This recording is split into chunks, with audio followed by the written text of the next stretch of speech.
முதல் தமிழ்தான் இன்றைக்கு 4வது தமிழாக நம்மால் கருதப்படுகிற அறிவியல் தமிழ்.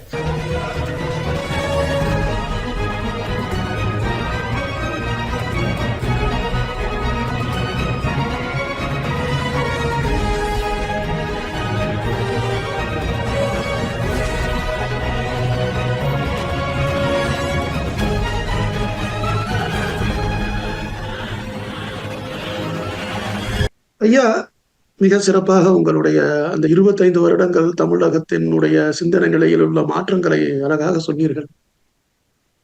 நம் நாடு இந்தியா, தாய் மண் தாய் நாடு அப்படின்னு சொல்லுவாங்க.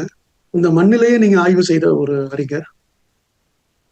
நம்முடைய தாய் நாடு இந்தியா, அதனுடைய எதிர்காலம் எப்படி அமைய வேண்டும் எனும் உங்களுடைய கனவு என்ன? தற்பொழுது எவ்வாறு நாடு சென்று கொண்டு இருக்கிறது என்பதை பற்றிய உங்களுடைய புரிதல் என்ன? இந்த இன்க்ளூசிவ் மாடல்னு நிறைய பேர் சொல்றாங்க, எக்ஸ்க்ளூசிவ் மாடல் அப்படின்னு நிறைய பேர் சொல்றாங்க. எக்ஸ்க்ளூஷன் பண்றது, இன்க்ளூட் பண்றதுன்னு சாமானிய மக்களுக்கு இதெல்லாம் புரியறது இல்லை. எதை இன்க்ளூட் பண்றோம், எதை எக்ஸ்க்ளூட் பண்றோம், இன்க்ளூட் பண்றதுனால என்ன லாபம், எக்ஸ்க்ளூட் பண்றதுனால என்ன ஆபத்து, இந்த மாதிரி நிறைய விஷயங்கள், நுண் அரசியல் நிறைய இருக்கு இதுல. இதையெல்லாம் சாதாரண மனிதர்களெல்லாம் புரிந்து கொள்ள முடியல. இன்னைக்கு எப்படி சமூகம் போகுது அப்படின்னா, ஒரு யூடியூப் சேனல் வச்சிருந்தா போதும், யாராவது வந்து தங்களுடைய கருத்தை எது சொன்னாலும் அந்த அவங்கள அறிஞர்களாக பாவித்து அவர்கள் சொல்வதை வந்து அப்படியே ஏற்றுக்கொள்ளக்கூடிய ஒரு ஆபத்தான மனநிலையும் உள்ளது. முன்னாடிலாம் சேனல் வச்சிருக்கணும், இப்ப யூடியூப் சேனல் வச்சாலே போதும்.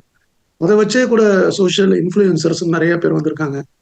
ஸோ இப்படியெல்லாம் நீங்க உங்க காலத்துல எல்லாம் நீங்க ஒரு 20 வருஷம் முன்னாடி சோசியல் இன்ஃபுளுசர்னு யாருமே இருக்க மாட்டாங்க. சினிமால பெரிய ஹீரோவா இருந்தா தான் சொசைட்டியை இன்ஃபுளுன்ஸ் பண்ண முடியும். ஆனா இன்னைக்கு நிறைய பேர் இருக்காங்க சோசியல் இன்ஃபுளுசர்ஸ். ஸோ இது மாதிரியான இந்த சூழல், நாட்டின் நடப்பு, எதிர்காலத்துக்கு இந்தியாவுக்கான உங்களுடைய கனவு, நம் தாய் நாட்டின் சிறப்பு, இது எல்லாமே நீங்க கொஞ்சம் சொன்னா எங்களுக்கு ஒரு எதிர்காலத்துக்கு ஒரு நல்ல ஒரு பதிவாக அது அமையும். தாய்நாடு, proud to be an Indian. முக்கியமா வந்து நம்ம நாட்டை பத்தி நான் பார்க்கும் போது ஒரு சிறந்த நாடு, சிறப்பா இருந்தது, எல்லாமே சிறப்பா போயிட்டு இருக்கும் போது திடீர்னு ஒரு மாதிரி ஒரு ஃபீலிங் ஆஃப் மைனாரிட்டிஸ் வந்து கொஞ்சம் ஒதுக்கி வைக்கிற மாதிரி ஒரு பிரச்சனைகள் சமீபத்தில் ஆரம்பிச்சு இது சில பிரச்சனைகளை உருவாக்குது. மைனாரிட்டிஸ் அப்படின்னு சொல்லும்போது அது வந்து வெறும் முஸ்லிம்ஸ் கிடையாது, கிறிஸ்டியன்ஸ், சிக்ஸ் எல்லாமே வரும்போது மைனாரிட்டிஸ்ன்னு வரும்போது அவங்களுக்கு வந்து ஈக்குவலாக வந்து எல்லாமே பெனிஃபிட்ஸ் கிடைக்குமான்னு சொல்லும்போது கொஞ்சம் தயக்கம் வரதான் செய்யுது. பட் அது வந்து ஒரு டெம்பரரி ஃபேஸாக தான் இருக்கும்ங்கிறது தான் என்னுடைய கருத்து. Because time and country are above everything else. எனக்கு தெரிஞ்சு நம்மளுடைய நேஷனல் ஃபிளாகே வந்து ரொம்ப சிறப்பான எல்லா வர்ணங்களும் இருக்கிற மாதிரி, எல்லா வர்ணங்களும் இருக்கிறது தான் நம்மளுடைய கான்ஸ்டிடியூஷன். திரு அம்பேத்கர் அவருடைய விஷன், இங்கே தமிழ்நாட்டை இன்ஃப்ளூயன்ஸ் பண்ண தந்தை பெரியாருடைய விஷன், இங்கே வேரியஸ் கம்யூனிட்டிஸ்ல இருந்த மக்கள், ஜனாப் இஸ்மாயில் சாப்புடைய விஷன். ஸோ இதெல்லாம் வந்து பார்க்கும்போது தமிழ்நாடை பொறுத்த வரைக்கும் இந்த மாதிரி ஒரு பிளவு அப்படிங்கிற ஒரு கருத்து வர்றதுக்கு வாய்ப்பே கிடையாது.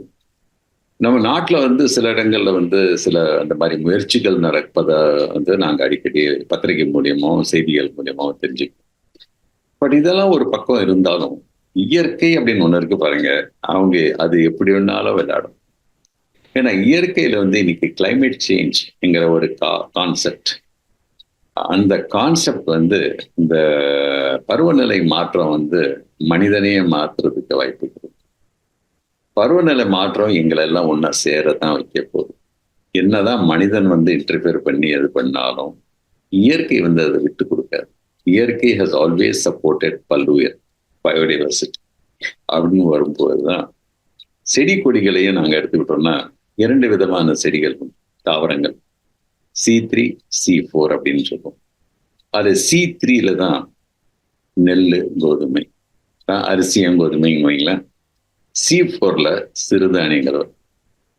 இந்த பருவநிலை மாற்றத்துல வர பிரச்சனைகள், இந்த சூடு, அதிக வெப்பம், இதெல்லாம் வரும்போது கிராஜுவலா நம்மளுடைய C3 தாவரங்கள் பாதிக்கப்படும்,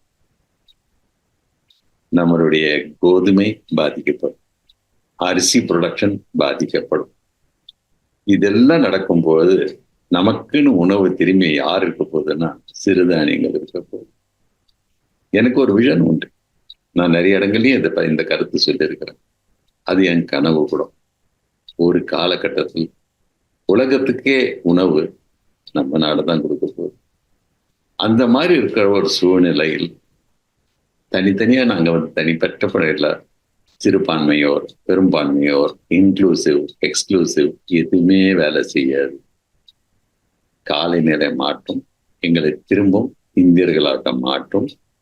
நாம் இந்தியர்கள் உணவு உற்பத்தி சென்றால் மாறுவோம்.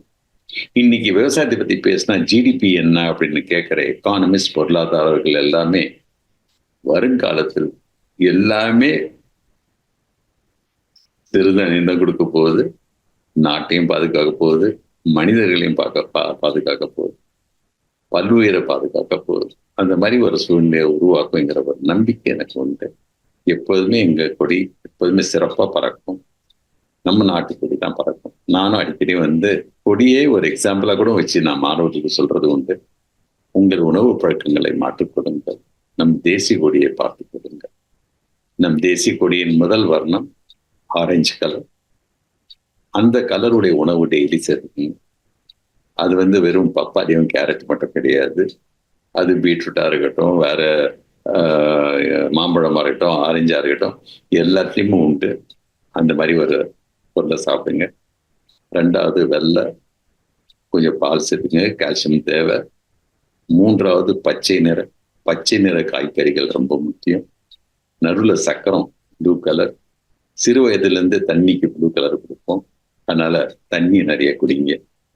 அந்த சக்கரத்தில் எத்தனை கோடுகள்? 24. 24 மணி நேரம் எங்க தேசிய கொடியே பாருங்க. அந்த வர்ணங்களை நாங்க உணவுல சேர்த்துக்கிட்டால போறோம். நம்மளுடைய ஹெல்த், வெல்த் அண்ட் செக்யூரிட்டி பயங்கரமா முன்னேறும். சிந்தியுங்கள், செயல்படுங்க.